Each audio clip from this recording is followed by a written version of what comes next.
Dear students, मैं आज की इस वीडियो में लाइफ साइंस 2020 में जो क्वेश्चन पूछे गए थे वो किन किन टॉपिक्स पर पूछे गए थे उन टॉपिक्स को मैं यहाँ पर आज डिस्कस करने वाला हूँ, क्योंकि ये क्वेश्चन जो है आने वाले माध्यमिक परीक्षा के लिए इम्पोर्टेंट हो सकता है। तो इसलिए यहाँ पर समझना बहुत ज़रूरी है। 2020 में देखेंगे किन किन टॉपिक्स पर क्वेश्चन पूछा गया था, तो उन टॉपिक्स को थोड़ा डिस्कस करेंगे और उन टॉपिक्स पर जो भी क्वेश्चन यहाँ पर किया गया है तो इन क्वेश्चन से हट के और भी क्या क्वेश्चन हो सकता है।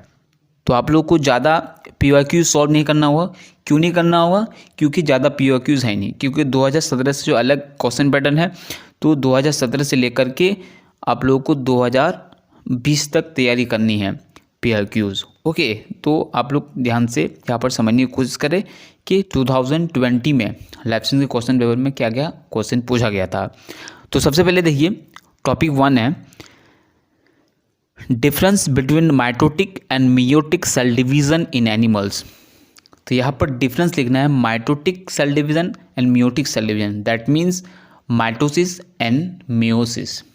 इन दोनों सेल डिवीजन पर डिफरेंस लिखना है एनिमल में। एनिमल सेल में क्या होता है, एनिमल सेल में किस तरह से होता है। ओके, तो यहाँ पर समझिए कि क्या डिफरेंस आ सकता है, मतलब difference between mitosis and meiosis.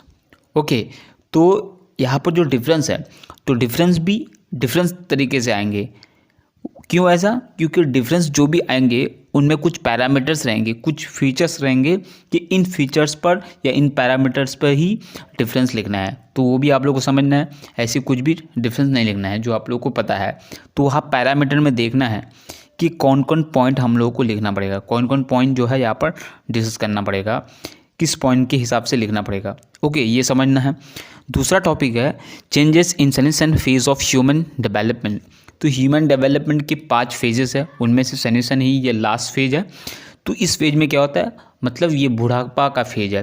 तो इस फेज में क्या क्या चेंजेस आते हैं ये तो बहुत ही ईजी है, आप लोगों को पता है कि बुढ़ापा आने से क्या क्या चेंजेस आते हैं। ओके, तो अब देखिए यहाँ पर सेनेशन आ चुका है 2020 में। तो अब देखना है कि आने वाले माध्यमिक परीक्षा लिए क्या इंपॉर्टेंट है। अब टॉपिक नंबर 3 देखिए, importance of cell division in growth, reproduction and repair in an organism. तो बहुत ईजी है, मतलब इंपॉर्टेंस ऑफ सेल डिवीजन लिखना है। किस पर से इंपॉर्टेंस लिखनी है? ग्रोथ पर। ग्रोथ पर तो क्या इंपॉर्टेंट है, ग्रोथ के लिए क्या इंपॉर्टेंट है सेल डिवीजन की। उसके बाद रिप्रोडक्शन, उसमें क्या इंपॉर्टेंस है सेल डिवीजन की। उसके बाद रिपेयर, मतलब बॉडी जो रिपेयर होती है, जैसे कहीं पर फट जाए, कहीं पर कट जाए, कहीं पर टूट जाए, तो ये रिपेयर होती है। तो वहाँ पर सेल डिवीजन की क्या इंपॉर्टेंस है। तो इन 3 पैरामीटर दिया है, तो ये 2020 में पूछा गया है। नंबर 4 है मेंडल्स कॉन्ट्रास्टिंग कैरेक्टर।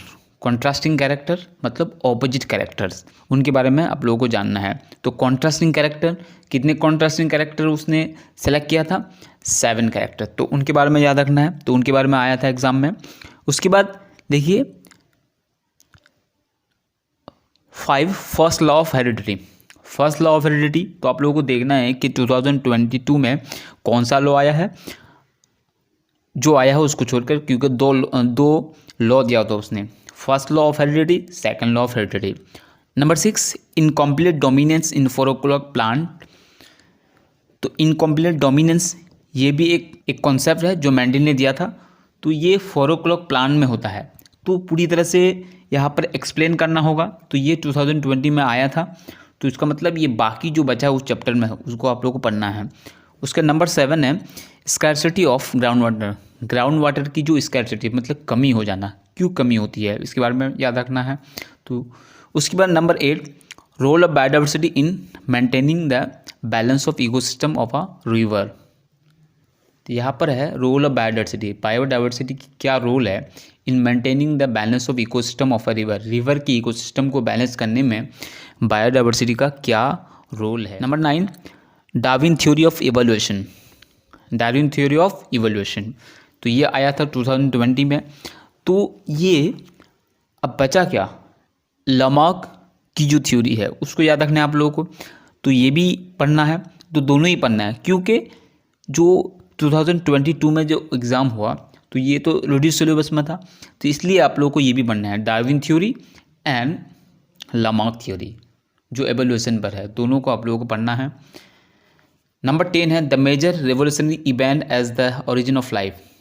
तो मेजर एवोल्यूशनरी इवेंट्स कहने का मतलब है हमारे अर्थ जब बनी थी वहाँ से लेकर के जब इसमें लाइफ, ओरिजिन ऑफ लाइफ मतलब इसमें लाइफ पैदा हुआ, ओरिजिन ऑफ लाइफ, तो यहाँ तक क्या क्या चेंजेस आए, क्या क्या फेजेस चेंजेस हुए, तो मतलब वो फेज वाइज आप लोगों को लिखना है। ओके,